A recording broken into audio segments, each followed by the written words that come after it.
بسم الله الرحمن الرحيم. السلام عليكم ورحمة الله وبركاته. الحمد لله وبه نستعين. أشهد أن لا إله إلا الله وحده لا شريك له، وأشهد أن محمدا عبده ورسوله، ونصلي ونسلم على هذا النبي الكريم سيد المرسلين وعلى آله وصحبه أجمعين. أما بعد، أيها المؤمنون اتقوا الله، أوصيكم وإياي بتقوى الله، فقد فاز المتقون. Muslimin dan muslimat, mudah-mudahan dirahmati Allah Subhanahu wa ta'ala. Di dalam sebuah hadis an Amr bin Auf al-Ansari radhiyallahu anhu, أن رسول الله صلى الله عليه وسلم بعث أبا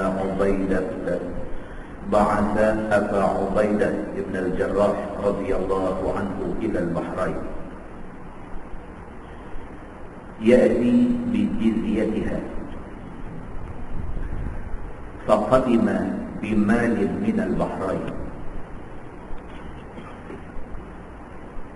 فسمعت الأنصار بقدوم أبي عبيدة فوافوا صلاة الفجر مع رسول الله صلى الله عليه وسلم. فلما صلى رسول الله صلى الله عليه وسلم انصرف،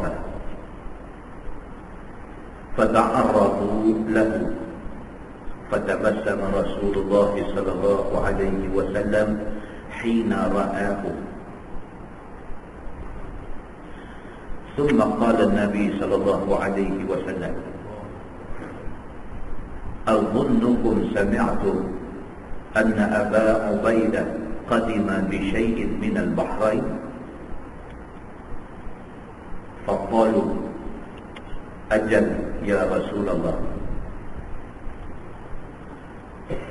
فقال: أبشروا وأملوا ما يسركم، فوالله ما الفقر أخشى عليكم،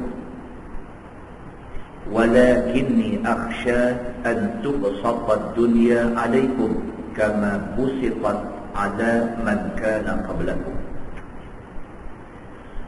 فتنافسوا فيها، فتنافسوها كما تنافسوها، فتهلككم كما أهلكتكم، أو كما قال. حديث صحيح متفق عليه. Daripada Amr bin Auf al-Ansari radhiyallahu anhu, kata dia, Nabi sallallahu alaihi wasallam telah memutuskan Abu Ubaidah al-Jarrah radhiyallahu anhu ke Bahrain. Nabi sallallahu alaihi wasallam telah memutuskan seorang sahabat yang bernama Abu Ubaidah al-Jarrah untuk pergi ke satu tempat, ke satu daerah yang disebut sebagai Al-Bahrain, iaitu sebahagian daripada Iraq hari ini. Tujuan Nabi sallallahu alaihi wasallam hantar Abu Ubaidah al-Jarrah pergi ke Bahrain ni ialah supaya dia mengutip jizyah. Jizyah ni satu bentuk pendapatan kepada negara Islam, iaitu cukai yang dikenakan kepada orang Islam, kepada orang kafir yang duduk dalam negara Islam. Kalau negara itu diperintah secara Islam, orang kafir yang duduk dia kena jizyah. Jizyah ni tax, cukai yang kena kepada orang kafir yang duduk dalam negara Islam. Jadi Bahrain pada masa itu duduk di bawah pemerintahan Islam. Maka Nabi SAW hantar sahabat yang bernama Abu Ubaidah ni untuk ikutip cukai ni, ikutip jizyah ataupun cukai yang dikenakan ke orang kafir di sana. faqadima bimalin minal Bahrain. Abu Ubaidah jalankan tugas yang Nabi bagi kat dia. Selepas dia kutip duit cukai di Bahrain, dia balik ke Madinah. Fasami'atil ansar biqudumi Abi Ubaidah. Bila Abu Ubaidah balik daripada Bahrain, balik dengan membawa duit kutipan cukai, sahabat-sahabat Ansar yang menjadi penduduk tetap Madinah ni, dia dengar kata Abu Ubaidah dah balik.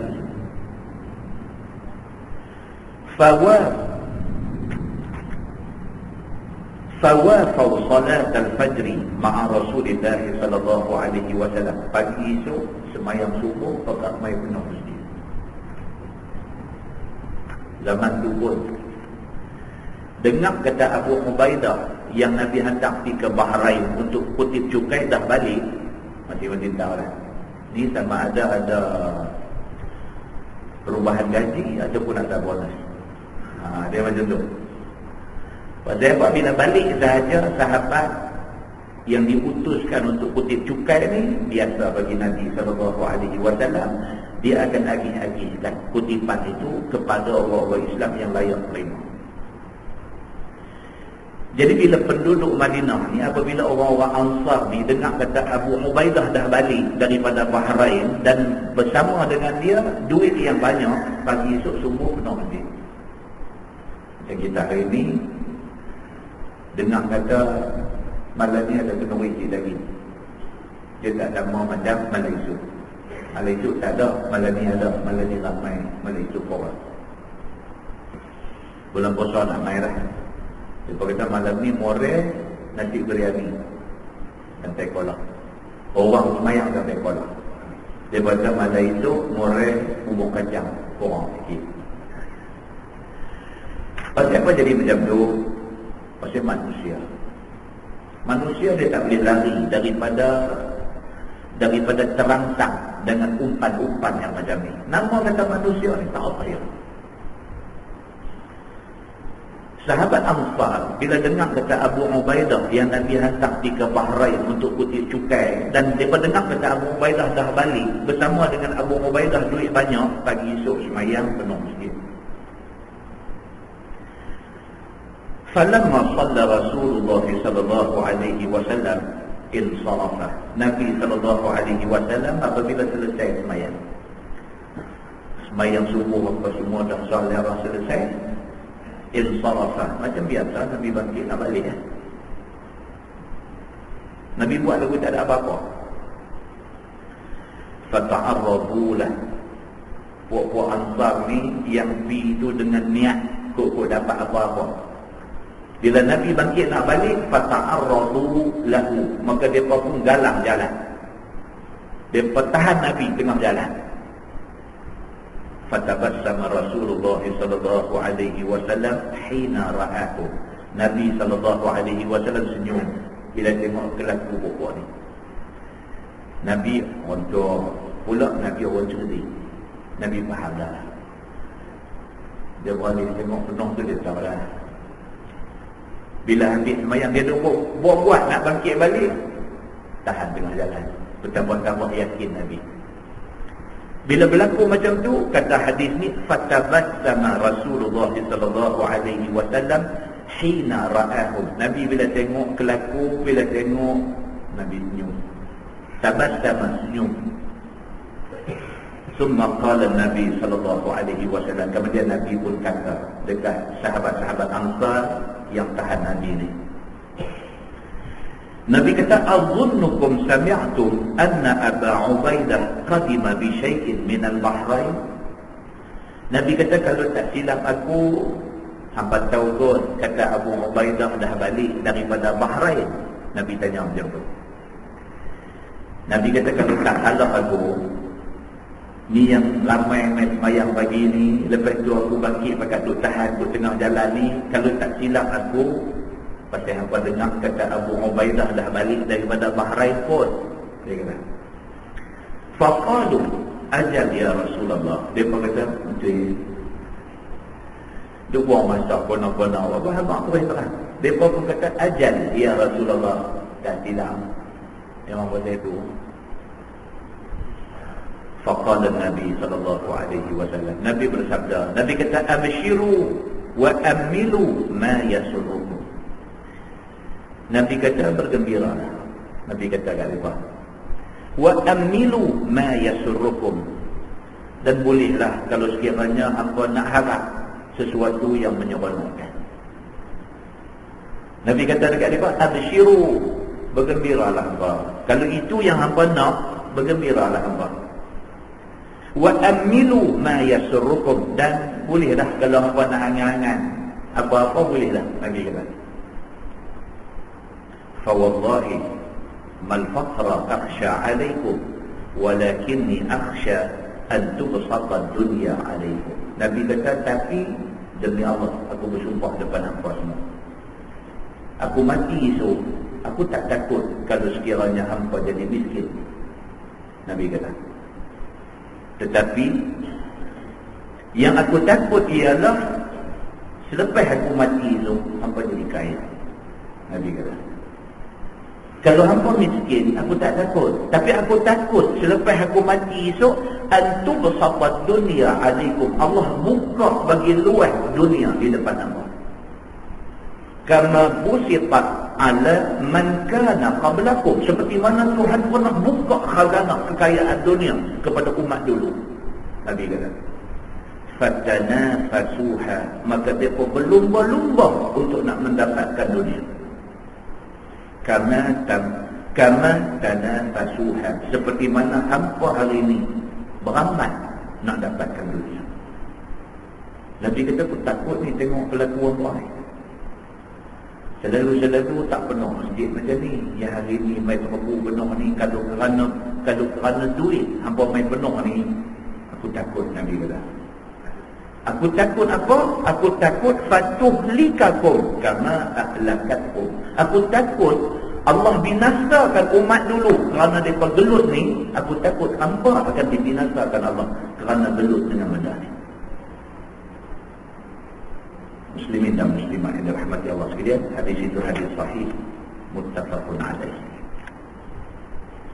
Maksud dia apa tuan-tuan? Yang pertama, kerana duit adik-beradik boleh bergaduh, boleh tak bertegur siapa. Kerana duit abang adik boleh tak cakap. Yang kedua, kerana duit satu orang boleh menegakkan benda batil dan meninggalkan yang hak. Kerana duit dia tegak benda takdir dan dia tinggal benda betul. Yang ketiga, kerana duit yang benar boleh jadi salah, yang salah boleh jadi benar. Ni benda tu jadi dalam masyarakat. Duit tentang duit atok semua. Macam-macam benda boleh berubah. Benda benar boleh jadi salah, tak salah boleh jadi benar. Kerana duit. Kerana duit, satu orang pejuang boleh tinggal perjuangan dia.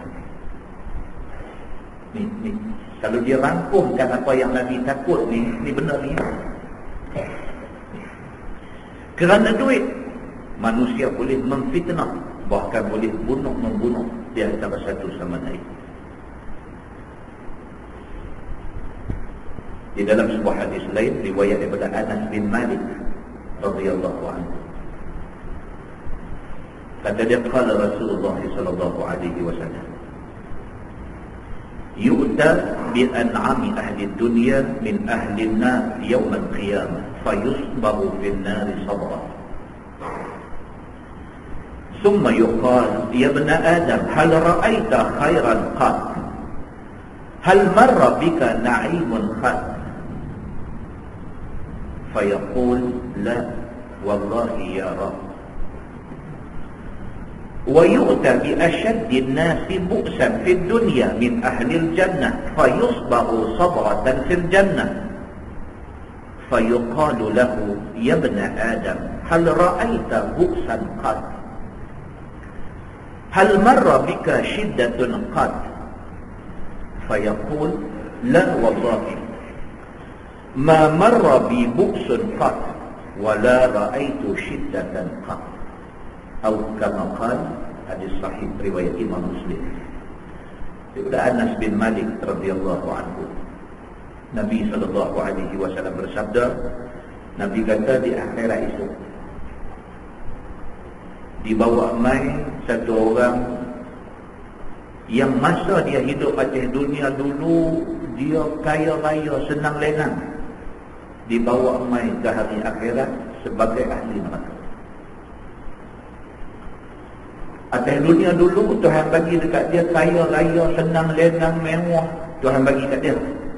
Akhirat itu ahli neraka, dibawa mai dia ni ke depan Allah Subhanahu wa taala. Fayusbahu fin nari sabghah, dicelup dia dalam neraka sekali. Dia atas dunia orang senang, tak rendah, rasa susah. Pergi di hari akhirat itu dia ahli neraka, Tuhan pegang dia, celup dalam neraka sekali. Summa yuqal, angkat daripada kena celup dalam neraka ni, angkat naik, dikatakan kepada dia, ya bani Adam, hal ra'aita khairan qat.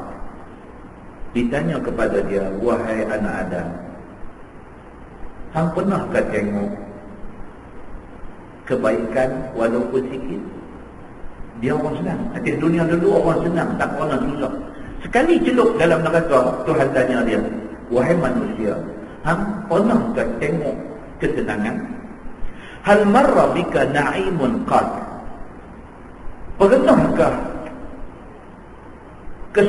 Pernahkah di atas dunia dulu na'im ataupun nikmat mendekati hang? Fayaqulu la. Dia kata tak pernah.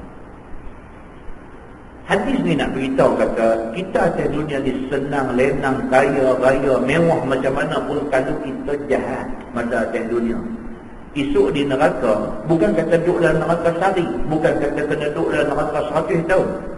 Sekali celup aja Nabi kata.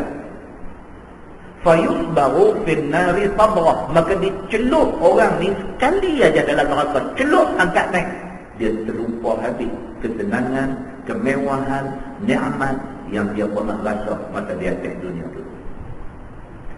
Hadis ni nak beritahu kata neraka Allah ni dahsyat, dia nak abang yang buruk. Sekali celup aja ambil, celup angkat naik, dia lupa habis segala nikmat yang dia pernah rasa sebelum ni. Demikianlah kata Nabi sallallahu alaihi wasallam, wa yu'ta bi ashaddin nasi bu'san fid dunya min ahli jannah. Wa mai pula di depan Tuhan satu orang yang semasa di atas dunia dulu dia orang yang paling derita dan dia orang yang paling sengsara masa di atas dunia. Atas dunia ni susah ni daripada beranak sampai mati. Susah, merana, menderita, sengsara. Dibawa mai ke depan Allah sebagai ahli syurga. Walaupun dia susah, walaupun dia sengsara, walaupun dia menderita, agama dia jaga. Di akhirat dia ahli syurga. Fayusbahu sabratan fil jannah, maka Tuhan celup dia sekali dalam syurga. Celup sekali ya, celup angkat naik. Ditanya kepada dia, ya bani Adam, hal ra'aita bu'san qat. Wahai anak Adam, pernahkah di atas dunia dulu kamu melihat kesengsaraan walaupun sikit? Pernah tengok dah susah atas dunia dulu walaupun sikit? Hal marra bika syiddatun qat. Atas dunia dulu pernahkah kepayahan ataupun kesempitan hidup mendekati hang? Fayaqul la wallahi. Dia kata, demi Allah ya Allah, aku tak pernah rasa susah, tak pernah tengok kesusahan. Ma marra bi bu'sun qat wa la ra'aitu shiddatan qat. Aku tak pernah mendekati kesusahan dan kesempitan hidup, tidak pernah aku lihat.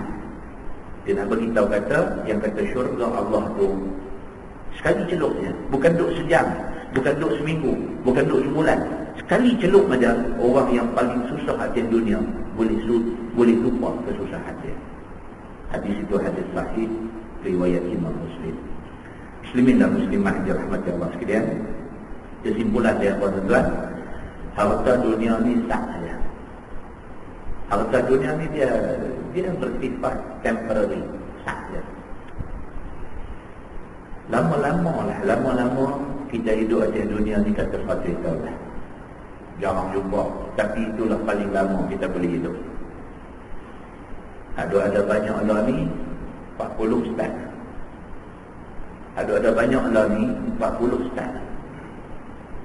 Bulan lepas saya kuliah di Masjid Padang Temusu, habis kuliah tu Imam cerita. Tu Imam kata, Allah Ustaz, dia kata baru anak karya solat.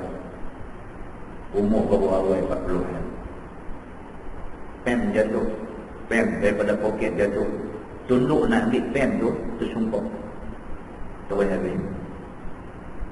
Umur awal 40. Awal 40 mati kena pergi hospital. Dia nak buat postmortem. Dia nak pastikan punca kematian apa. Jawapan mudah dia. 2 perkataan yang doktor tulis. Heart attack. Tuan-tuan, itu kebanyakan orang. Walaupun Nabi SAW kata umur umat aku baina 60 wa 70, di antara 60 ke 70. Nabi kata average umat Nabi Muhammad ni 60-70. Nabi sendiri 63. 63 itu tuan-tuan perkiraan kalender hijrah. Kita hidup tertipu, kita duk kira kalender orang putih.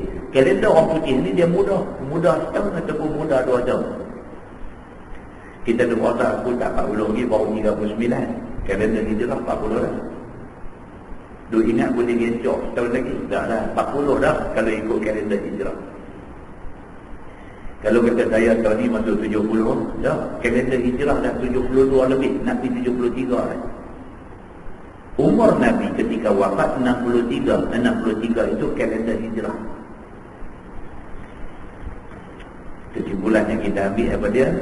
Atas dunia ni apapun yang kita dapat sementara sahaja. Gunakan untuk agama. Gunakan untuk agama. Kesimpulan yang kedua, seronok yang hakiki, seronok yang sebenar-benar seronok itu ialah seronok di syurga esok ni. Atas dunia ni bukanlah seronok yang sebenarnya. Seronok sebenar di syurga esok. Maka kejarlah keseronokan sebenar. Jangan kita lalai dengan keseronokan yang sementara. Mudah-mudahan mukadimah itu memberi manfaat kepada kita semua, insya-Allah. Kita menggunakan tafsir Nurul Ihsan jilid 3.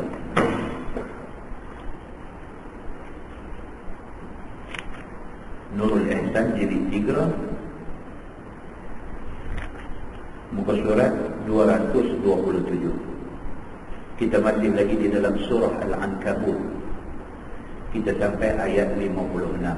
Muka surat 227 ayat 56. A'udzubillahi minasyaitonir rajim. Ya ibadiyalladzina amanu inna ardi wasi'ah fa iyaya fa'budun. Wahai segala hamba aku yang beriman dengan aku, bahwasanya bumi aku luas, maka akan aku jua, maka hendaklah kamu sembah. Dan jangan kamu sembah selain daripada aku. Ayat ini turun tuan-tuan berhubungan ataupun berkaitan dengan para sahabat yang duduk di Makkah. Sahabat-sahabat Nabi dan Nabi sendiri yang duduk di Makkah kena tindak, kena zalim, kena tekan di Makkah. Maka para sahabat Nabi ini hidup dalam keadaan gundah gulana. Hidup tak selesa. Hidup dalam keadaan kena tekan ni teruk. Hidup dalam keadaan orang duk titah teruk.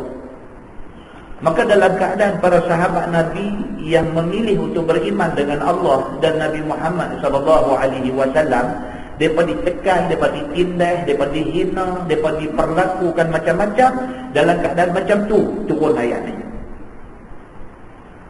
Allah kata, ya ibadiyalladzina amanu, wahai hamba-hamba aku yang beriman, inna ardi wasi'ah, sesungguhnya bumi aku luas,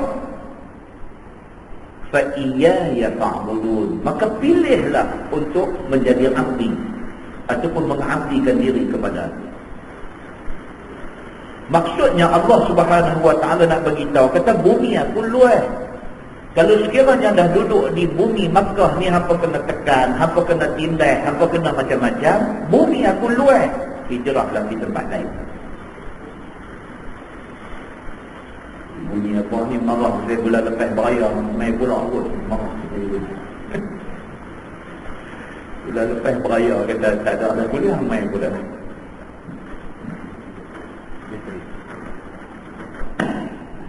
Bateri ni stop lah dia.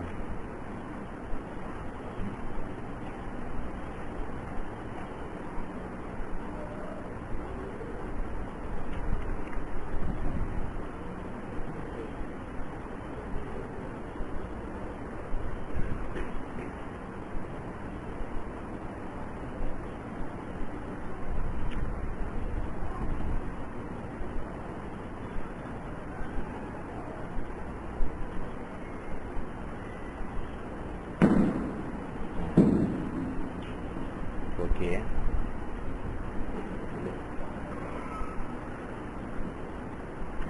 Jadi ayat ni turun kepada para sahabat Nabi yang kena tekan, yang kena tindas, yang kena zalim. Tujuan Allah turun ayat ni nak bagi tahu dekat mereka semua, kalau dah tak tahan duduk di Mekah, tak tahan kena tindas, tak tahan kena zalim, tak tahan kena tekan, bumi aku luas, Tuhan kata pergi tempat lain. Kalau duduk di situ kena tindas, nak lawan tak mampu, pindah. Jangan tunggu. Itu maksudnya. Maka dengan kamu hijrah ataupun kamu berpindah pergi ke tempat lain, maka kamu boleh selamat. Maka ayat ini turun kepada segala orang Islam yang dhaif di Makkah, disuruh mereka itu pindah ke Madinah. Demikianlah orang Islam yang di dalam negeri-negeri kafir, jika tiada boleh nak menzahirkan agama, maka wajib pindah. Dan jika boleh, maka sunat pindah ke negeri Islam, supaya jangan anak cucu berperangai seperti perangai kafir. Ya, hukum ni bukan sahaja kepada sahabat Nabi yang hidup zaman Nabi sahaja. Zaman lah pun, kalau ditakdirkan kita ni hidup dalam negeri yang diperintah oleh kafir. Kalau sekiranya kita duduk dalam negeri yang diperintah oleh kafir ni, sampai kita nak menzahirkan syiar Islam tak boleh. Berdasarkan ayat ni, dia kata apa? Pindah ke tempat lain. Pindah cari negeri Islam. Negeri yang Islam boleh dizahirkan syiarnya. Katalah kita ni macam mana kan?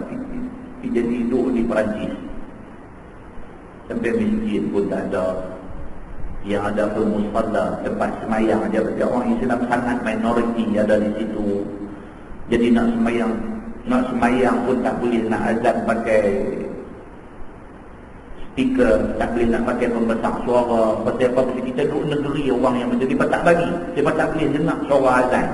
Kalau dah sampai macam tu, dia kata wajib pindah.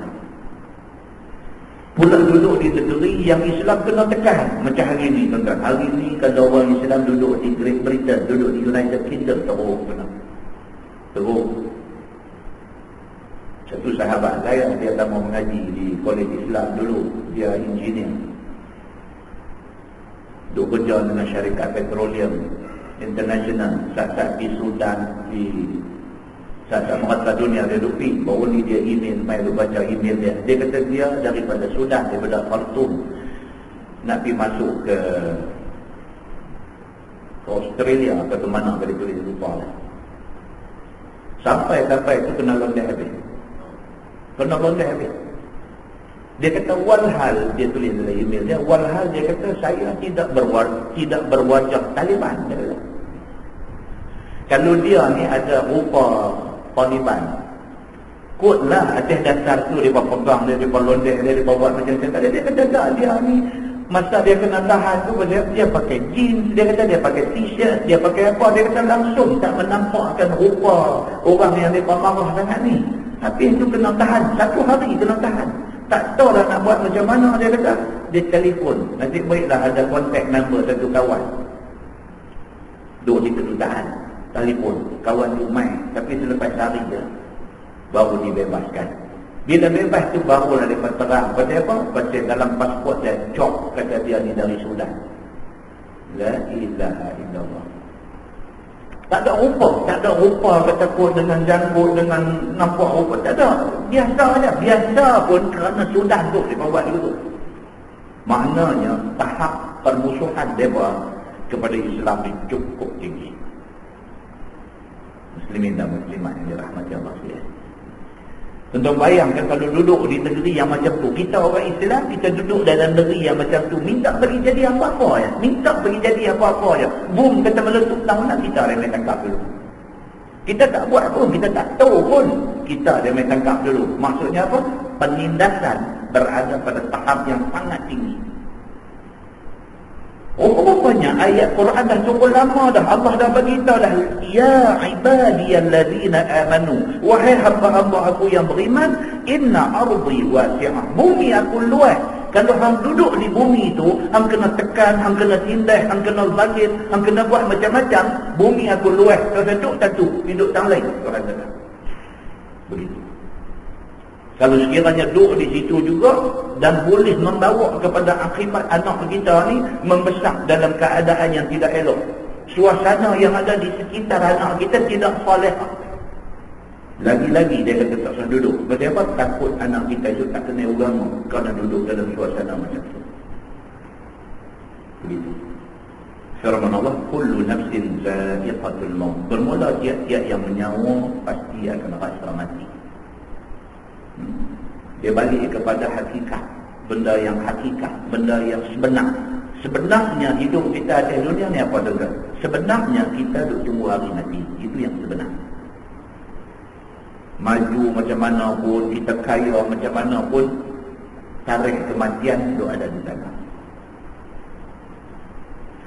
Maka Allah Subhanahu wa ta'ala tarik perhatian semua orang. Dia kata kullu nafsin za'iqatul maut. Tiap-tiap orang yang menyawa pasti akan rasa mati.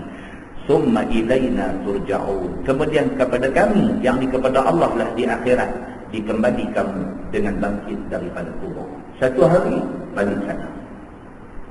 Daripada Nabi Adam alaihi salam dulu sampailah nabi-nabi kemudian, sampailah kepada musuh-musuh nabi-nabi dulu, Firaun, Namrud, apa semua ni, sampailah kepada hari ini orang Islam hak ada, sampailah hari ini kepada Presiden Amerika, Perdana Menteri Britain, semua ni kepada Allah kita akan kembali. Samanya. Dan di hadapan Allah Subhanahu wa ta'ala kita akan dibangkitkan daripada kubur esok ni. Bangkit, dia kata dengan roh dan jasad. Bangkit depan Tuhan. Wali-wali tengok orang dia nak kenal. Tony Blair, rupanya.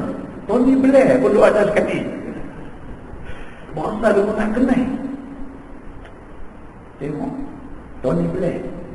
Dia pun bangkit, tak ada apa di badan juga. Tengok. Tony, rupanya. Dia nak pergi Tony kan, dia nak pergi Ton ke apa, panggillah pada masa tu. Tak apa dia, tak boleh buat apa lah. Masa tu terserah dia, aku sama lagu dia. Siapa aku tak boleh buat apa pada masa tu.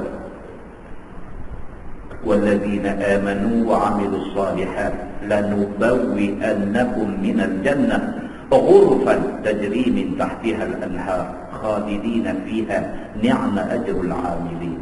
Dan bermula segala mereka yang beriman dan beramal mereka itu akan amal yang saleh, yakni daripada amal fardu dan amal sunat.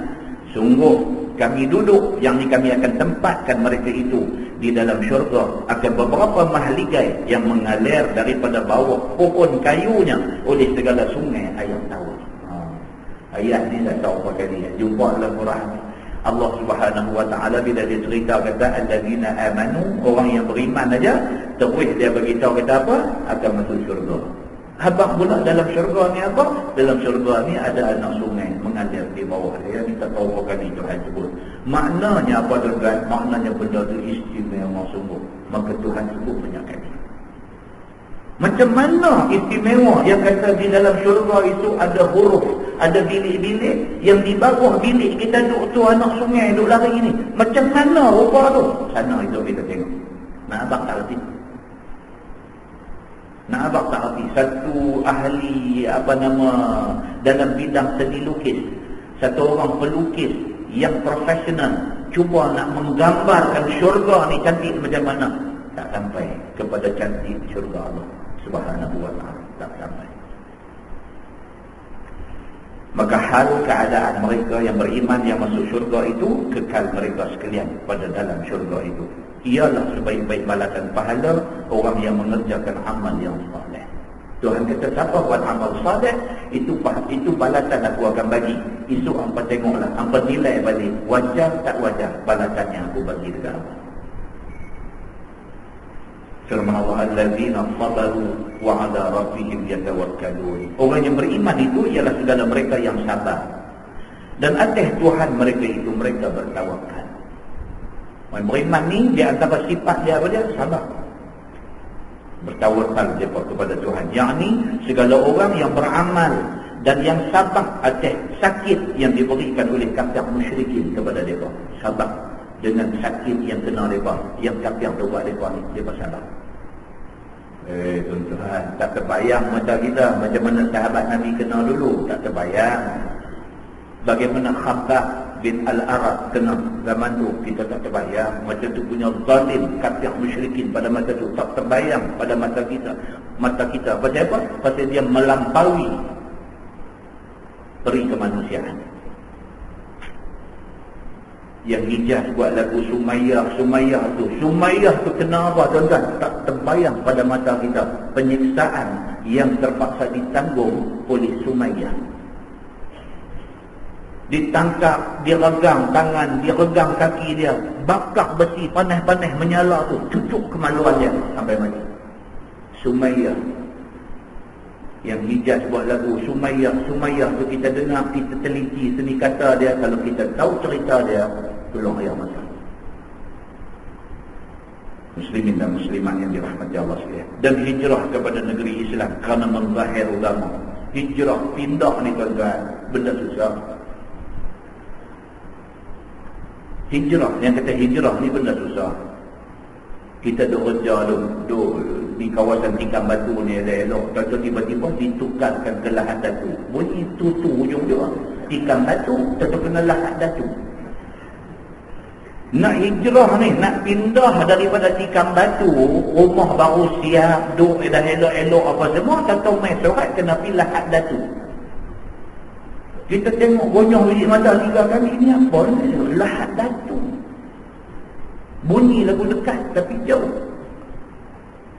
Sejauh-jauh lahat datu tu naik kapal terbang pergi sampai, taklah selama yang Nabi ambil untuk tinggal Mekah ke Madinah. Pun kita berasa susah lah. Kena lahat datu ni lah, dia jadi lagu cacing panas. Cari habis siapa boleh tolong, siapa kenal, siapa orang besar mana kawat dengan siapa, cari nak batalkan pertukaran. Maksud dia apa tuan-tuan? Hijrah ni sesuatu yang menyakitkan. Itu kita hijrah pergi sampai sana 2 bulan jadi dapat dah. Nabi hijrah, sahabat-sahabat Nabi hijrah tinggal, dia tak benar. Gedung perniagaan tinggal, segala aset yang dimiliki tinggal. Apa yang boleh bawa di badan aja, yang tu aja bawa pi di sana, start daripada zero balik nak hidup di tempat baru. Maka tidak heranlah orang yang memilih untuk berhijrah kerana menyahut perintah Allah ni, Allah sebut banyak kali dalam Quran bahawa bagi mereka ni syurga duduk. Muslimin dan muslimat ini rahmati Allah sekalian. Dan dia kata berserah diri atas Allah, yang bertawakal mereka pada Allah. Hijrah tapi itu tawakal kepada Allah. Nabi SAW sendiri hijrah ditemani oleh Abu Bakar As-Siddiq, menyuruh merata tempat, rangka strategi. Nak pi ni, nak hijrah ni, rangka strategi. Jangan pi ikut laluan yang orang biasa pi, ikut laluan yang orang tak sangka. Jumpa lubang gua sikit, masuk nusuk, menyokok ke dalam tu. Jangan bagi orang nampak. Nampak tapak kaki musuh duk lintas di depan muka ni, nampak. Abu Bakar As-Siddiq ketak bukan dia takut lagi, dia takut musuh nampak, musuh apa-apakan Nabi. Nabi letih, terlena, sadak terlena. Nabi terlena tu, Abu Bakar tak pejam sekali mata pun. Mata duk perhati aja tengok, kot ada apa-apa bahaya yang boleh kena Nabi. Allah test lagi Abu Bakar dalam keadaan kepayahan, dalam keadaan serba susah tu. Allah tambah lagi test dekat dia. Nampak daripada satu lubang teluk mai kala jengking. Abu Bakar As-Siddiq, dia nampak kalau jengking keluar, dia suar tumit kaki dia. Tolak kalau jengking itu masuk, dia selai lubang dia dengan tumit dia. Kalau jengking ketik, merah padam muka dia. Tak boleh tahan sakit sampai mengerah. Nabi jaga. Nabi tanya dia, pasal apa Abu Bakar? Ya Abu Bakar, pasal apa? Dia kata tak ada apa. Nabi tengok. Tengok kaki duduk di lubang, tarik-tarik, tengok kalau jengking duduk gantung. Nabi kata, la tafah wa la tahzan, innallaha ma'ana. Nabi kata, taklah takut, tak usah risau, Allah bersama dengan kita. Muslimin dan muslimah yang dirahmati Allah sekalian, apa kita nak heran kalau sekiranya Allah Subhanahu wa ta'ala janji syurga berkali-kali kepada orang yang hijrah dengan Nabi. Maka dia kata direzeki akan mereka itu dengan tidak dikira-kira. Tuhan tak berkira lah dengan mereka ni. Allah bagi rezeki dalam bentuk pahala di akhirat itu. Allah bagi melimpah-limpah dekat mereka ni. Firman Allah, wa ka'ayyin min dabbatin la tahmilu rizqaha, Allahu yarzuquha wa iyyakum wa huwa as-sami'ul 'alim. Dan banyak daripada binatang yang tiada bawa ia akan rezekinya, sedangkan Allah Ta'ala jua yang rezeki akan dia dan akan kamu. Tuhan sebut dalam ayat ni, wa ka'ayyin min dabbah, menatang berapa banyak dia ada atas muka bumi ni. Setiap ekor menatang ni mengharapkan rezeki daripada Allah Subhanahu wa ta'ala. Tentu dosa kata ayam, dosa kata burung, dosa kata lembu, dosa kata kerbau, yang tu besar sangat. Dia mengharapkan makanan. Cenangau pun nak makan juga. Cenangau tau. Cenangau tu, menatang kecil tu, cenangau tu pun dia tak hidup kalau dia tak makan. Makan tu, benda yang cenangau makan tu, rezeki Allah bagi. Maknanya Allah kata apa? Menatang haduk melata di atas muka bumi ni, berapa banyak menatang haduk ada ni, aku yang bagi makan dekat menatang-menatang ni. Samalah dengan hampa manusia, aku yang bagi makan. Tuhan kata. Bagi makan ni maksudnya bukan tu kena mi bandung, mi rebus, mi goreng tu aja makan. Makan ni maksudnya selera tu Tuhan bagi. Tuhan tarik balik selera, mengantuk penuh mega pun tak ada makan. Maknanya rezeki Tuhan tarik lah. Rezeki dalam bentuk makanan tu ada atas meja, tapi tak ada selera nak makan. Rezeki tak ada dah. Masa sehat dulu ni kalau beli buah anggur tak ada biji, ini takat 2 kilo, lambung habis, tinggal tangkai gitu aja. Masa sehat. Oh, dia punya kegemaran apa dia? Dia punya kegemaran anggur tak ada biji. Dia punya kegemaran masa sehat, sambil duduk tengok televisyen tu, sebiji, 2 biji, 3 biji, tengok-tengok tinggal tangkai. Bini dia kata tujuh Allah habis, tak tahu kat anak-anak. Tak apalah, tak pergi beli lagi. Masa sehat, masa selera ada, selera tak ada, tuan-tuan. Buah anggur tu juga bukan takat suak dalam mulut, kupas kulit pula lagi, suak dalam mulut belum. Tak dia makan lah. Rezeki Tuhan tarik lah. Berapa banyak manusia yang macam ni kita duduk tengok depan mata? Berapa banyak? Hari ni duduk sembah melawak gah gelap. Contoh dengar-dengar kata 2 hari kemudian 2 hospital. Seminggu kemudian kita pergi tengok badan drop, berat badan dia drop 10 kilo. Seminggu 2 hospital 10 kilo drop. Tengok selepas seminggu dia masuk hospital, kita tengok muka dia tu tak kenal dah. Kata dia ni tak kenal dah, terkejut kita ni. Mulut aja tak tolik kata, hati dah berkata-kata dah. Hati kata apa? Boleh tadi ni lagi. Seminggu masuk hospital Tuhan dia nak tarik balik, ada bagi kat kita ni. Tak ada nak bilang 10 dia tarik ke. Kawan-kawan main tengok ni, kita boleh baca muka kawan tu. Kawan main tengok, nampak muka dia apa, kita tahu lah buat ni tu kata aku tak hidup lagi. Tu pun jangan. Kawan bisik kat kita macam mana, okey ke? Jari boleh naik, dia buat dulu tu. Nak abang kata okey, buat dulu tu. Okey apa? Tak makan apa seminggu lah, ayam dia duduk drip masuk di tangan. Tuan-tuan, tu jadi depan mata kita lagi. Tu jadi tuan-tuan. Kita nak ambil yang akibat ke tak ke, itu kita punya hal. Tapi Tuhan tu tunjuk hari-hari. Muslimin dan muslimat yang dirahmati Allah sekalian. Dan dialah Tuhan yang amat mendengar segala perkataan kamu semua. Lagi dialah Tuhan yang amat tahu dengan barang yang ada dalam hati kamu.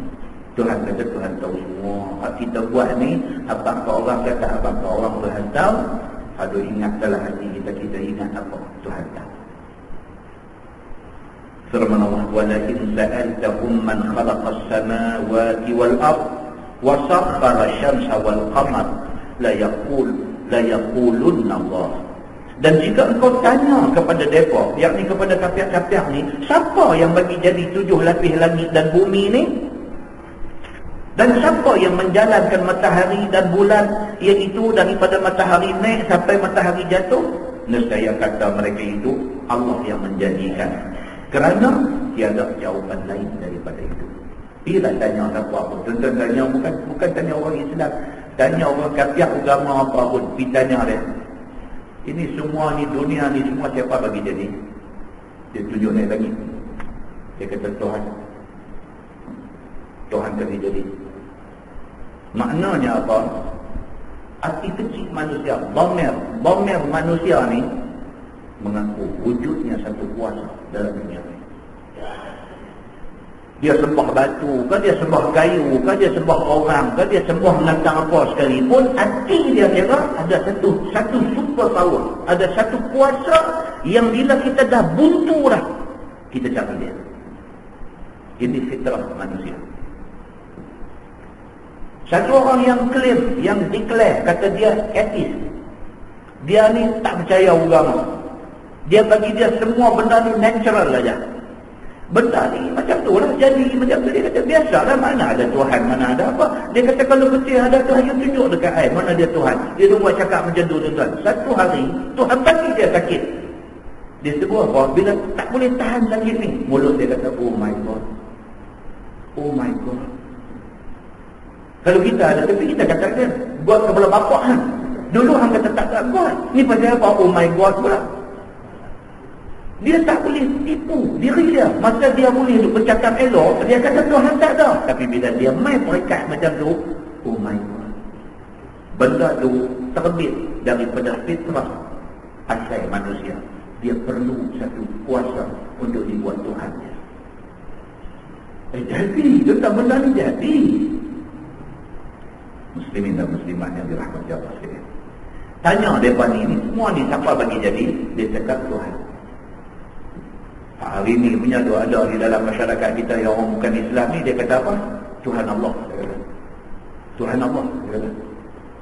Hang pun percaya ke Tuhan Allah? Serupalah, you punya Tuhan, kita punya Tuhan serupalah. Itu Tuhan Allah juga. Tuhan Allah. Nampak kan? Muslimin dan muslimat yang dirahmati Allah sekalian. Tuhan tanya di ujung ayat tu, fa'anna yufakun. Maka betapalah kamu berpaling daripada mentauhidkan Allah, kemudian daripada kamu ikrar bahawa Allah yang menjadikan semua ni. Orang tanya hang ni semua langit, bumi, bulan, bintang, matahari ni siapa bagi jadi? Hang jawab kata Tuhan tunjuk naik ke langit. Tapi bila mai tak nak sembah, pergi sembah batu, pergi sembah kayu. Tuhan kata fa'anna yufakun. Pasal apa hangpa jadi macam ni? Pasal apa hampa jadi macam ni? Hampa duk sebut di mulut Tuhan Allah, hampa pergi sembah batu. Pasal apa? Allahu yabsutur rizqa liman yasha'u min ibadihi wa yaqdiru lahu. Bermula Allah itu Tuhan yang meluaskan rezeki bagi siapa yang Dia nak dan menyempitkan rezeki bagi mereka yang Dia nak. Soal rezeki ini soal Allah. Allah nak bagi kat siapa Dia bagi, Dia tak mau bagi kat siapa Dia tak bagi. Ini hak mutlak Allah Subhanahu wa ta'ala. Kita tengok satu orang buat menyaga nampak maju, kita pun pergi buat juga, tak maju. Heran. Dan yang orang duk pergi kedai dia ramai sangat, kenapa yang kedai kita orang tak main? Heran, tuan-tuan. Kalau orang Cina dia kata apa? Ini pun kira lak juga. Ini pun kira lak juga. Kira tuah. Ada lam kalau menjaga boleh buat, tak ada lam kalau tak boleh buat. Orang Islam kata apa? Bukan soal lam, soal rezeki. Tuhan nak bagi kat siapa. Kita boleh terima benda tu, kita tak nak hasad lagi. Kalau kita boleh terima benda tu, apa yang Tuhan bagi tahu ni, Allahu yabsutur rizqa liman yasha'u min 'ibadihi wa yaqdiru lah. Tuhan kata dia yang berkuasa. Kalau nak buka rezeki kepada siapa-siapa pun dia boleh buka. Kalau dia nak katuk kepada siapa-siapa pun dia boleh katuk. Kalau kita beriman dengan benda ni, kita tak iri hati kat orang. Dia dapat naik pangkat pun kita tak iri hati. Sebab apa? Kita balik ke ayat ni. Rezeki dia. Dan memang tertulis rezeki tu rezeki dia. Hang tak tahu buat macam mana lah. Hang buang duit, hang pi jeng, hang pi apu, hang pi buat macam-macam nak tempat tu. Dapatkan orang tu. Pasal apa? Rezeki dia. Bukan rezeki kita. Tak tu jadi dalam masyarakat ni, pasal apa? Dia tak faham benda ni. Dia terlupa kata rezeki ni Allah bagi. Maka dia main tak boleh tidur, dia main hangat hati, dia main tak puas hati, dia main hati miris hati. Dia jadi dulu tu. Muslimin dan muslimat yang dirahmati Allah sekalian. Firman Allah, innallaha bikulli syai'in alim. Bahawasanya Allah dengan tiap-tiap sesuatu Allah amat mengetahui. Dan setengah daripada pengetahuan Allah itu ialah Allah tahu orang yang diluaskan dan orang yang disempitkan rezeki. Allah tahu lah, ada senarai lah dekat Tuhan. Siapa yang dia nak buka pintu rezeki, siapa yang dia nak katuk, doa dekat Tuhan senarai itu. Kita tak boleh mendahului senarai Allah. Apa pun balik ke situ, tak ada rezeki. Kalau tak dapat, kita kata dulu tak ada rezeki. Kalau dapat, kita kata Allah bagi rezeki dekat aku. Sujud syukur, terima kasih kepada Allah. Hidup kita pun tenang, aman, damai. Tak ada nak hidup dalam sakit hati korang dan sebagainya. Begitu. Firman Allah, wala in sa'altakum man nazzala minas sama'i ma'an فَأَحْيَا بِهِ الْأَرْضَ مِنْ بَعْدِ مَوْتِهَا لَيَقُولُنَّ اللَّهِ. Dan jika engkau tanya kepada mereka ni, siapa yang menurunkan daripada langit ni akan air hujan dan menghidupkan dengan hujan itu akan bumi dengan tumbuh tanam-tanaman daripada kemudian matinya, nescaya jawab mereka itu Allah. Sopa juga kalau kita tanya daripada hujan ni siapa bawa main? Tanya orang Islam ke, tanya orang bukan Islam ke, dia jawab kata Tuhan Allah juga. Sopa juga. Tengok malapetaka main mana-mana negeri dengan hujan tak berhenti-henti, sat lagi dia main ribut, sat lagi dia main macam-macam. Kita tanya mereka, ini semua siapa punya kerja? Dia berjawab apa? Ini Tuhan tunjuk netek. Dan Allah tahu benda ni, dan Allah sebut benda ni dalam Quran. Allah kata kalau kita tanya mereka ni, man nazzala minas sama'i ma'a, siapa yang buat turun air hujan daripada langit, fa ahya bihil arda, siapa yang bagi hidup bumi ni dengan tumbuh-tumbuhan, dengan turun air hujan ni hidup bumi ni, min ba'di mautiha, daripada selepas bumi mati kering kontang, turun air hujan boleh tumbuh pokok ni, siapa punya kerja benda ni? La yaqulunna Allah. Mereka jawab very objective. Jawapan mereka satu je. Mereka kata apa? Allah. Manusia ni apabila sesuatu yang berlaku itu beyond dia punya kontrol. Apa nak kata beyond kontrol ni? Luar daripada kawalan dia. Dia akan balik dekat Tuhan. Dia tak boleh, dia tak boleh, dia buntu dah. Dia luar daripada tabiat ni. Luar daripada kebiasaan, dia akan pergi dekat Tuhan. Dia kata ini Tuhan punya kerja. Dan Allah Subhanahu Wa Taala tahu tentang jawapan manusia ni. Maka jika begitu, Tuhan kata, kenapa syirik mereka itu dengan Allah? Dan kalau macam tu apa dia jawab, kata langit bumi Tuhan bagi jadi, hujan Tuhan buat turun. Pasal apa yang bersyirik Tuhan? Pasal apa tak mau sembah Tuhan direct? Pasal apa yang pergi sembah batu? Pasal apa yang pergi sembah kayu? Begitu. Qul alhamdulillah, kata olehmu wahai Muhammad, alhamdulillah atas sabit hujjah atas kekuasaan Allah itu, dan iqrar mereka itu bahawa Allah yang menjadikan langit, menjadikan bumi, menurunkan hujan, mengeluarkan tumbuh-tumbuhan dan menjalankan matahari, bulan, bintang dan sebagainya. Allah kata dekat Nabi Muhammad, wahai Muhammad, katalah alhamdulillah. Alhamdulillah. Pasal apa? Pasal mereka akhirnya mereka mengaku kata Allah yang berkuasa buat benda-benda ni semua. Hari kemarin dulu yang matahari naik gelang baru keliling. Oleh pakar hantar SMS dekat gaya lah, ustaz tengok matahari ada gelang. Ustaz tengok matahari, matahari sudah jadi planet Zuhal. Ustaz tengok matahari, apalah kebesaran Allah di sebalik kejadian macam-macam jenuh kita duk baca duk padang, kalau tengok tu dia. Wallahu a'lam apa benar. Once a while, lama-lama sekali Tuhan dia buat bagi satu benda pelik jadi, yang benar ni luar daripada fahaman manusia. Mungkin ahli apa, geografi ahli apa yang dia buat kajian cakrawala, astron apa, orang yang mengaji astronomi semua pun tak tahu ni apa hal jadi macam ni, pasal apa dah dia kau tak mau fikir, pasal nak tidur malam dia berkata Tuhan ni ada lah satu pasal ekor dia buat ni, tu kan tak mau fikir lah. Habis jawab dulu. Dan fikir pun tak ada jawapan. Habis nak kata apa, dia kata dia kata dosa lah, jom kita tidur lah ni, serah lah Tuhan tak tahu dia apa dia buat. Tu kira tak mau fikir. Memang macam tu pun Allah nak suruh last kali apa dia, kita refer balik dekat dia, kerana dia yang menjadikan semua benda-benda ni. Bal aktsaruhum la ya'qilun. Tetapi kebanyakan mereka ni tak berakal, tak ambil tahqiq perkara-perkara itu, iaitu bahawa Allah yang menjadikan semua ini. Manusia ni tak ambil pengajaran itu. Wa ma hadhihi al-hayatud dunya illa lahwun wa la'ibun. Dan tiadalah ini hidup di dunia melainkan untuk bersuka-suka dan bermain-main. Tuhan kata manusia ni aku bagi dia hidup atas dunia ni, dia kira dia seronok kebetulan. Manusia ni dia kira nak seronok.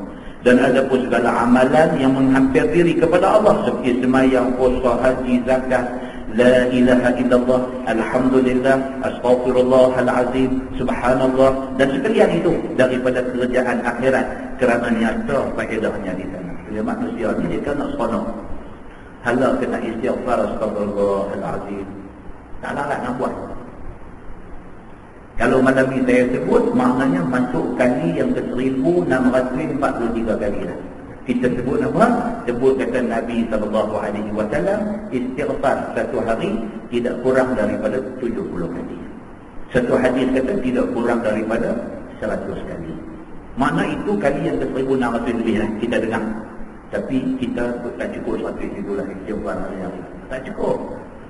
Tak cukup. Habis semayang, Assalamualaikum warahmatullahi, Assalamualaikum warahmatullahi, Astagfirullahaladzim, Astagfirullahaladzim, Astagfirullahaladzim. Paling tinggi 7 kali.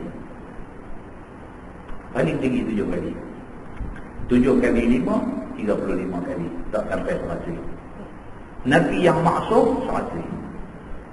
Maknanya itulah lemah kita ada di sana. Firman Allah, wa inna ad-daral akhirah lahiyal hayat, lahiyal hayawan. Dan bahawasanya negeri akhirat itu ialah tempat hidup yang kekal. Berapa kali Tuhan abang, akhirat esoklah yang kekal. Tiada mati di akhirat itu dan tiada tua. Akhirat itu bukan sahaja kita ni, lepas pada kita mati esok ni, kita bangkit pula di mahsyar. Bangkit di mahsyar itu ialah bangkit yang tak mati. Ada satu bengok mana tanya orang tu ni, dia kata, kita bangkit pula esok ni tak mati lah Ustaz, betul ya? Kata betul ya? Tak mati ya? Tak mati ya? Tak mati kira jadi macam Tuhan. Dia kata bengok lah boleh tu. Ada ke pula apa ke benda yang Nabi kata bila bangkit pula di akhirat esok bangkit tak mati dah, nak pergi jadi sama dengan Tuhan mereka mana pula? Apa kita nak kata orang macam ni? Minta sorry lah pada dia kata dulu tu. Tapi tak patutlah kata dulu tu. Muslimin dan muslimat dirahmati Allah sekalian. Dia bangkit esok ni, bangkit di akhirat esok ni, bangkit yang tiada mati padanya dan tiada tua. Bukan cakap tak mati, tak tua. Kita hari ni pun tak tua. Cuma apa? Macam kita kata? Waktu muda dah korang, dia kata. Tua tak tua. Cuma waktu muda ni dah korang. Bangkit di akhirat esok ni dengan tak tua, dengan muda tak korang. Bahkan muda tu makin duk muda. Hadis adalah benda ni. Bukan saja kata ada hadis yang menceritakan tentang benda ni. Hanya hari-hari bertambah, bagi tahu dulu. Hanya hari-hari di akhirat itu ni bertambah muda dan bertambah cantik dan bertambah suka. Itu dia yang kata akhirat itu ni.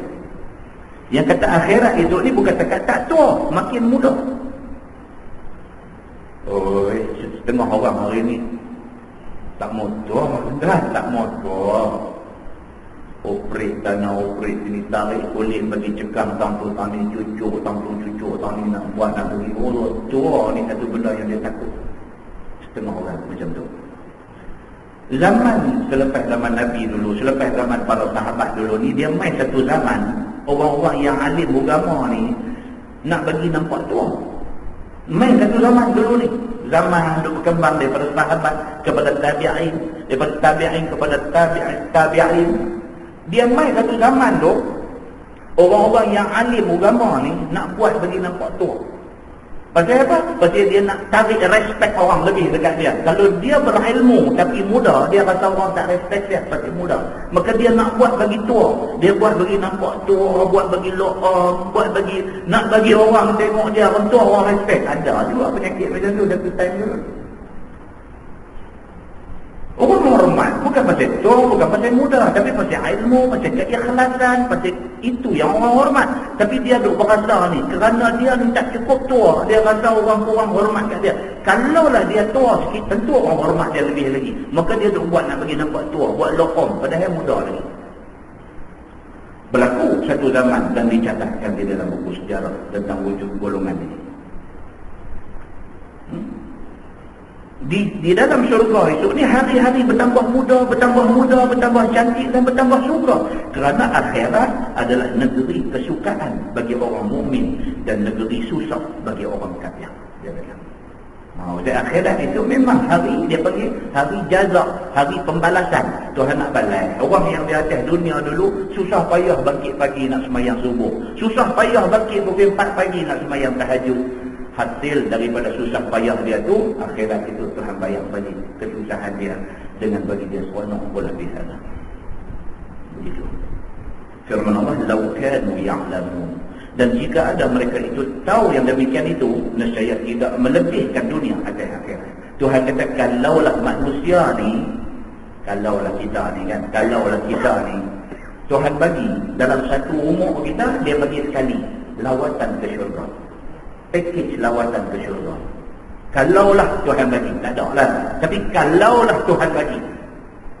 Macam mana orang kita dia buat rombongan pergi Danau, dia buat rombongan pergi Betung, dia buat rombongan pergi Padang Besar, tak ada duit lebih sikit buat rombongan pergi Bangkok, tak ada lebih sikit lagi buat rombongan pergi Phuket, tak ada duit pergi rombongan ke Bali.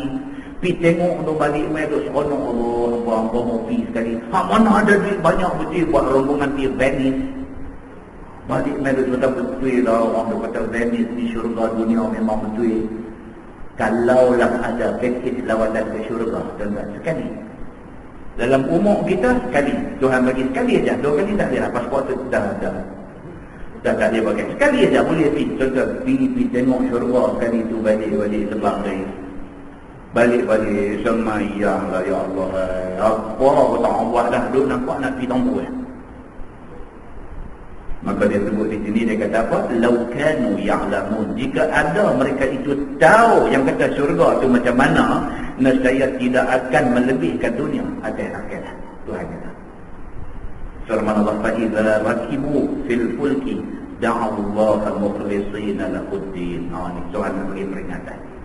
Dia kata, maka apabila naik mereka itu pada dalam satu perahu di dalam laut luas, tiba-tiba kena angin besar, nescaya minta doa mereka kepada Allah, hal keadaan ikhlas kepada Allah, doa minta selamat daripada karam, keadaan yakin mereka itu bahawa tak ada siapa yang boleh melepas mereka daripada balak itu melainkan Allah.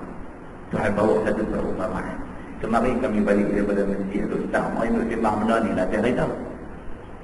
Tak sembang tu cerita pada jembatan di Amerika untuk tu. Tak tajuk tu. Dia kata untuk Amerika pun boleh runtuh, ya kan? Amerika ni negeri teknologi tinggi lah. Runtuh atas kehendak Allah. Runtuh.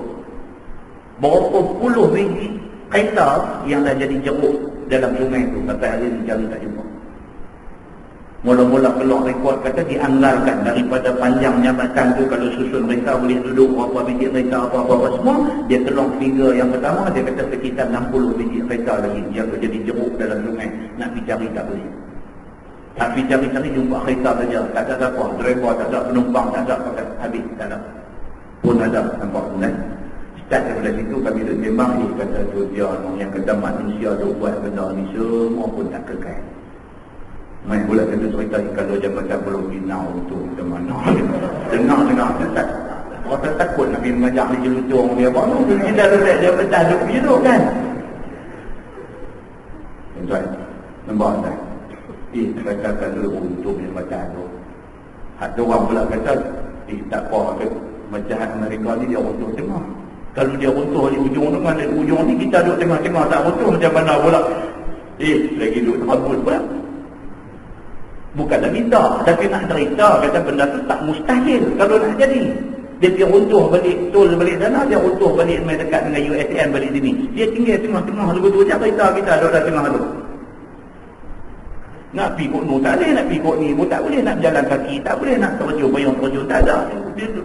Benda-benda duduk nampak dorban sikit-sikit pula duk main kat kita.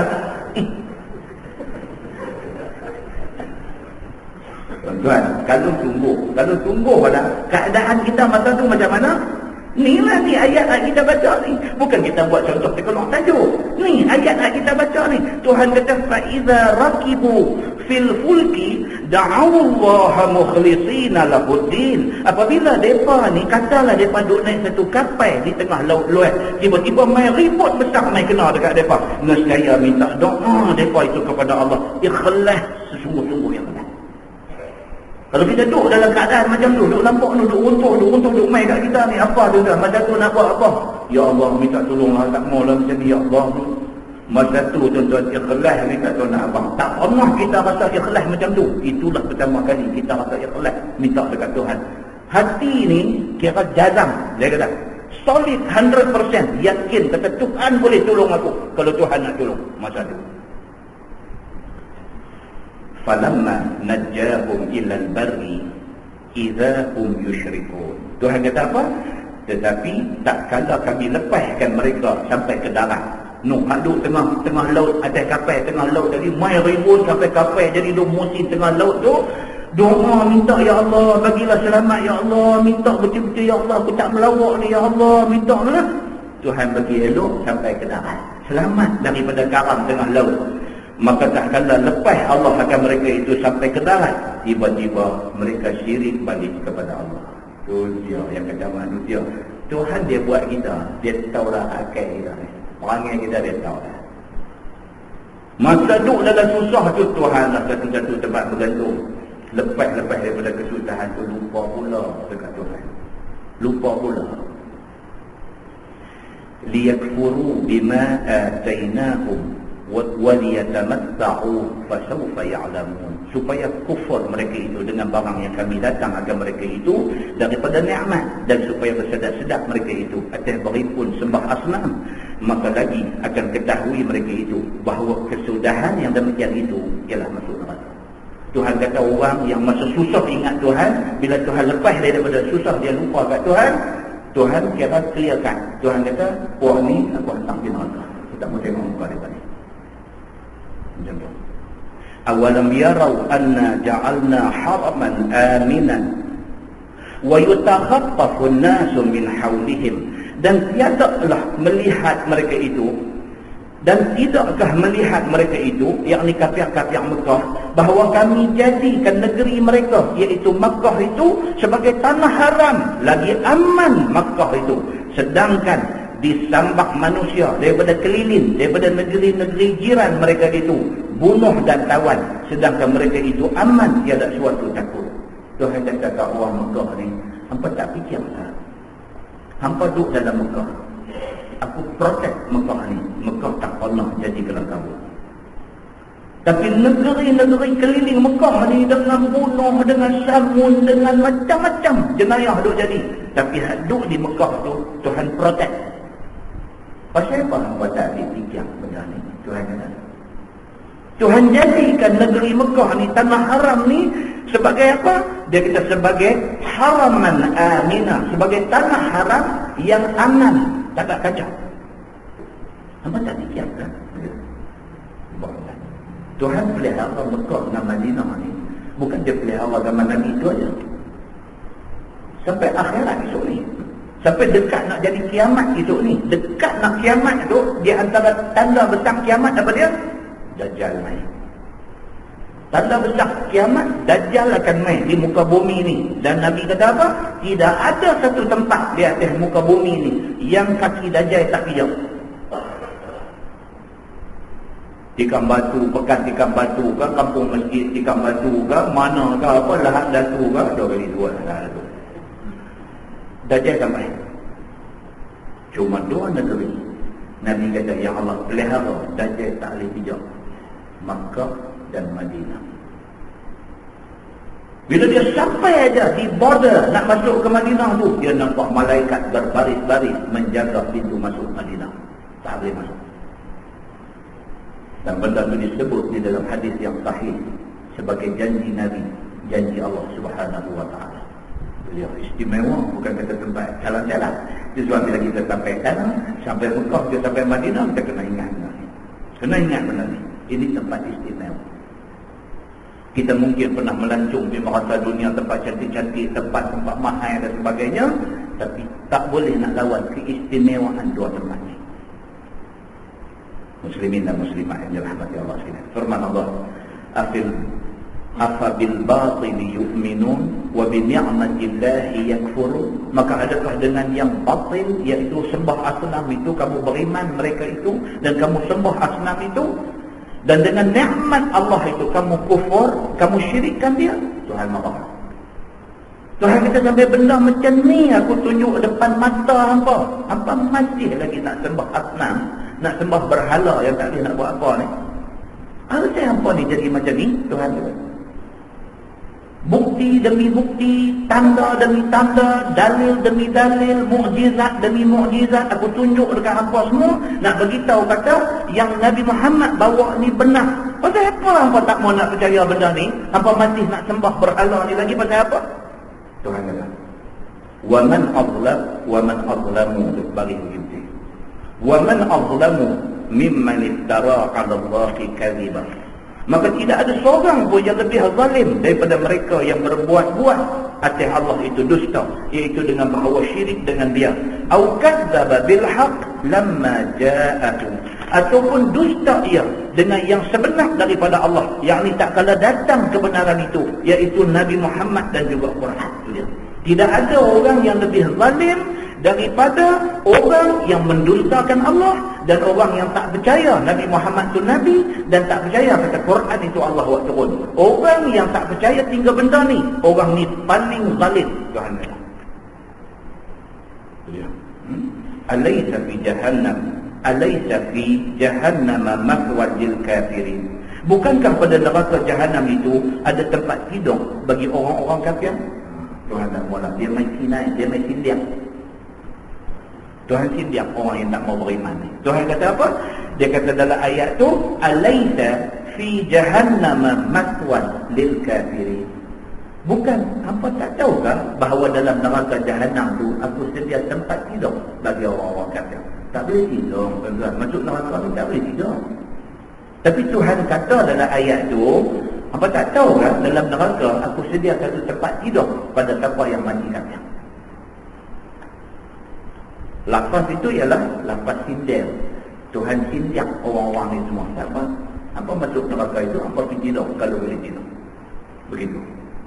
Walladzina jahadu fina, dan bermula segala mereka yang bersungguh-sungguh berusaha buat amal pada menuntut keredaan kami, seperti membanyakkan sembahyang fardu dan sunat, banyak bersedekah, banyak puasa, banyak baca Quran, dan banyak zikrullah dan lain daripada segala yang demikian itu, bagi mereka itu kebajikan. Tuhan kata dalam ayat ni, ayat popular, walladzina jahadu fina, dan orang-orang yang bermujahadah, yang sungguh-sungguh serius dia dalam nak mencari pahala di sisi Tuhan, serius dia dalam mencari keredaan Tuhan, serius. Semalam kita buat calculation di Masjid Al-Ustaz Ahmad, buat calculation. Quran apa Rasam Osmani kan? Kita duk baca Rasam Osmani itu. Anda tahu tak dia ada berapa muka surat? Daripada surah Al-Fatihah sampailah last kali surah An-Nas, Qul a'udzu birabbin nas, ada berapa? 604 muka surat. Saya duk baca hari-hari kita tak aware tentang bilangan muka surat. Kalau kita rajin buat calculation 604 muka surat, kita buat calculation. Kalau kita baca sehari, kita baca semuka setengah lebih sikit. Dia lebih kurang 1/6 muka surat. 1/6 muka surat. Lebih kurang 1/2 muka surat lebih sikit. Kita akan khatam Quran. Kita akan khatam Quran setahun sekali. Susah kan nak baca semuka setengah satu hari. Satu hari 24 jam kan. Satu hari Tuhan bagi dekat kita 24 jam masa. Kita nak baca 1/2 muka surat, berapa minit kita nak kena ambil?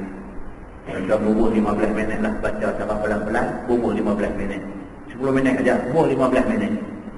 Daripada 24 jam sehari, nak korban 15 minit untuk baca 1/6 muka surat. Semuka setengah lebih sikit. Untuk nak boleh kita khatam setahun sekali. Susah kan? Tak susah. Tapi kita tak buat. Tak buat. Malam ni umur kita berapa? Malam ni umur kita dah masuk 50. Dan 50 umur kita berapa kali dah kita khatam Quran? Sepatutnya 50 tolak 15 umur balik. Sepatutnya umur kita berapa? 35 tahun. Kita dah khatam 35 kali Quran. Kalau kita baca semuka setengah lebih sikit. Sehari, puk mana pun. Tak dan baca lepas subuh, baca lepas zuhur. Tak dan lepas maghrib baca. Tak dan lepas Aisyah sebelum tidur baca. Semuka setengah lebih sikit. Setahun kita khatam sekali Quran. Kalau dah umur kita 50 malam ni, kalau kita amal benda ni daripada umur 15, kita dah khatam 35 kali Quran. Tuan-tuan, 35 kali kita khatam Quran. Akhirat itu kita tengoklah berapa banyak pahala tu saja. Tuan-tuan cakap pahala lain, pahala tu saja. Berapa banyak untuk tubuh kita di sana. Nabi kata apa? Nabi kata baca Quran ini 10 pahala bagi setiap huruf. Nabi kata la aqulu alif lam mim harfun walakin alif harfun, lam harfun, wa mim harfun.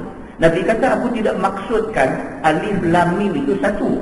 Nabi kata sebaliknya alif itu kira satu, maksudnya 10 pahala. Lam itu satu, maknanya 10 pahala. Mim itu satu, maknanya 10 pahala. Baru baca alif lam mim 30 dah pahala kita dapat. Contoh bayangkan kalau sehari kita baca semuka setengah lebih sikit. Allahu akbar. Tapi tak kuat. Muslimin dan muslimat yang dirahmati Allah. Kita fikir maksud apa kita nak beritahu? Nak apa kata kita terlepas peluang ni, kita terlepas cukup banyak.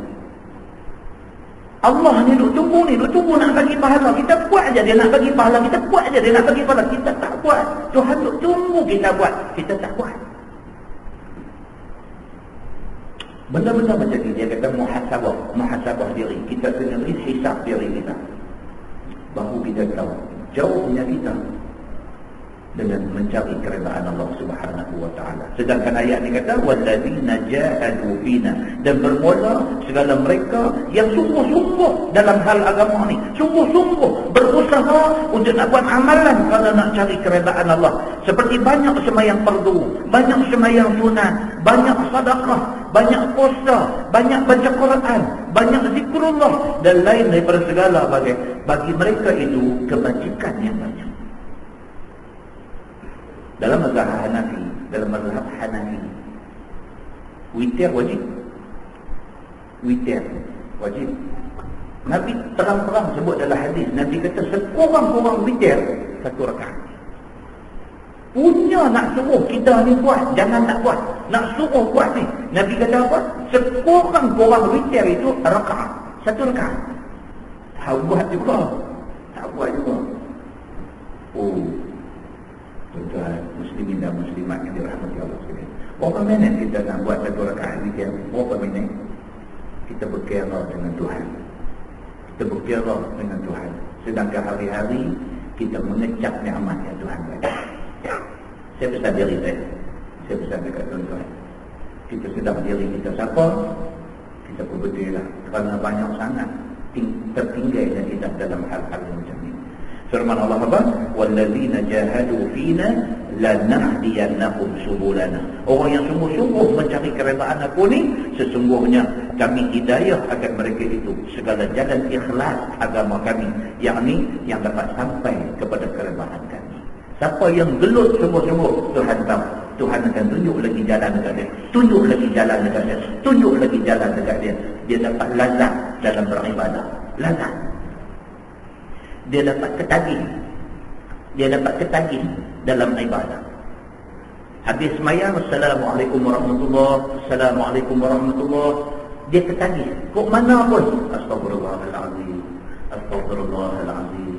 Astagfirullahaladzim. Dia tak tinggal.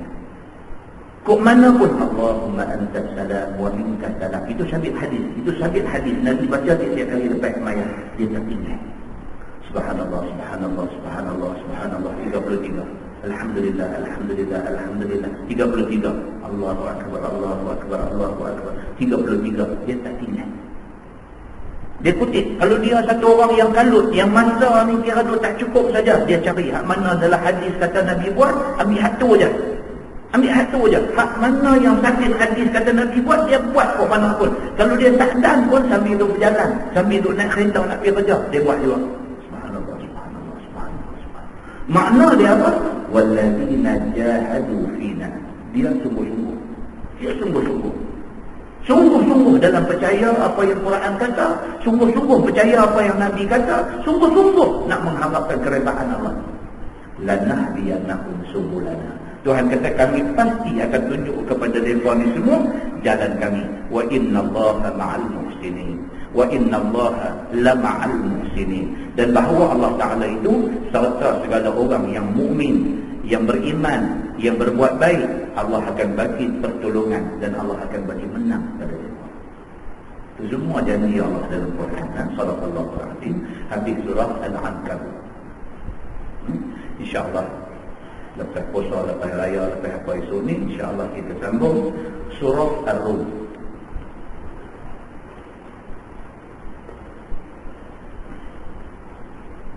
Surah Ar-Rum yang merupakan surah Makkiyah, surah yang diturunkan di Makkah. Surah Ar-Rum, tuan-tuan, surah Ar-Rum adalah surah yang disebut sebagai surah futuristik. Surah yang menceritakan satu benda yang nak jadi di masa depan.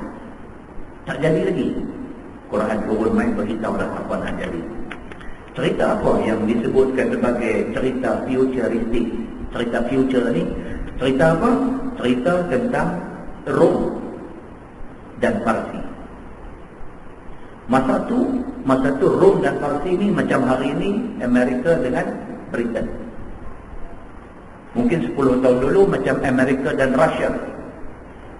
USA dengan USSR dulu kuasa besar dunia, Amerika dengan Russia. Tapi hari ini dah tak ada. Russia ni tak tahu hilang di mana. Lah ni nampak kuasa besar dunia dua. Yang duk tunjuk kedebel, yang duk tunjuk sombong, yang duk tunjuk nak lambat orang tak ada punca. Dua. Amerika dengan Britain. Dua. Dulu, zaman Nabi dulu, kuasa dunia yang garang pada masa tu Rom dan Parsi.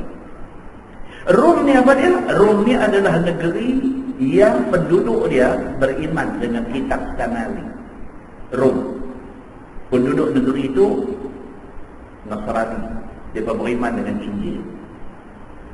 Parsi ni apa dia? Parsi ni negeri yang penduduk negeri dia Majusi, sembah api. Berlaku pada zaman Nabi SAW apa dia? Parsi pi attack Rom dan Rom kalah. Bila Parsi yang sembah api ni pi serang Rom yang beriman dengan kitab langit ni, dengan kitab Samawi ni, menang kepada hak puak sembah api ni, menjadi satu kesan psikologi kepada orang-orang yang beriman dengan agama langit ni. Jadi satu kesan psikologi, berasa macam habislah kita menang puak-puak sembah api. turun ayat ni. Nabi baca di depan sahabat semua, Alif Lam Mim ghulibatir Rum. Alif Lam Mim telah ditewaskan, telah dikalahkan Rum. Bila turun ayat ni, sahabat tak percaya. Rum ni macam mana? Kata Rum ni dikalahkan. Kemudian dia sebut dalam ayat berikutnya, kata fi adnal ardi wa hum min ba'di ghalabihim sayaghlibun. Tuhan kata selepas Rum dikalahkan oleh Parsi, Rum akan menang balik ke atas Parsi. Sahabat bila dengar ayat ni, mereka bolehkah Rum menang balik? Kerana Parsi nampak dah lebih kuat daripada Rum banyak. Tapi ayat turun macam tu. Nabi kata macam mana Allah kata macam tu akan jadi. Selang beberapa tahun selepas itu, Rom attack balik Parsi dan Rom menang balik. Tepat rupanya ayat Quran yang turun kepada Nabi. Sedangkan pada masa itu langsung tak tergambar kepada sahabat-sahabat yang ada bahawa Rom boleh menang balik. Quran future, dia melangkau daripada apa yang manusia mampu fikir. Maka ayat ini disebut sebagai ayat yang futuristik. InsyaAllah panjang umur, ada masa kita baca apa cerita yang ada di dalam surah Ar-Rum ini. Wallahu a'lam. Yang baik daripada Allah, yang baik itu silap saya. Kita tangguh dengan tasbih kafar dan surah Al-Mas. Subhanallah.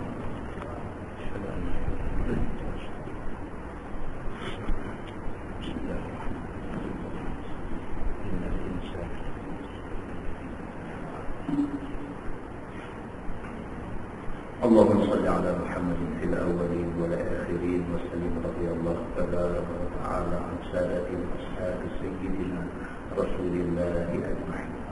بسم الله الرحمن الرحيم. الحمد لله رب العالمين حمدا يوافي نعمه ويكافئ مزيدا. يا ربنا لك الحمد كما ينبغي لجلال وجهك الكريم وعظيم سلطانك. رضينا بالله ربا وبالإسلام دينا وبمحمد نبيا ورسولا. اللهم افتح علينا فتوح العارفين وارزقنا فهم النبيين بجاه خاتم المرسلين. اللهم فقهنا في الدين وعلمنا التأويل واهدنا صراطك المستقيم. اللهم أرنا الحق حقا وارزقنا اتباعه وأرنا الباطل باطلا وارزقنا اجتنابه. اللهم اجعل جمعنا جمعا مرحوما وتفرقنا من بعده تفرقا معصوما. وصلى الله على محمد وعلى آله وصحبه وسلم والحمد لله رب العالمين. السلام عليكم.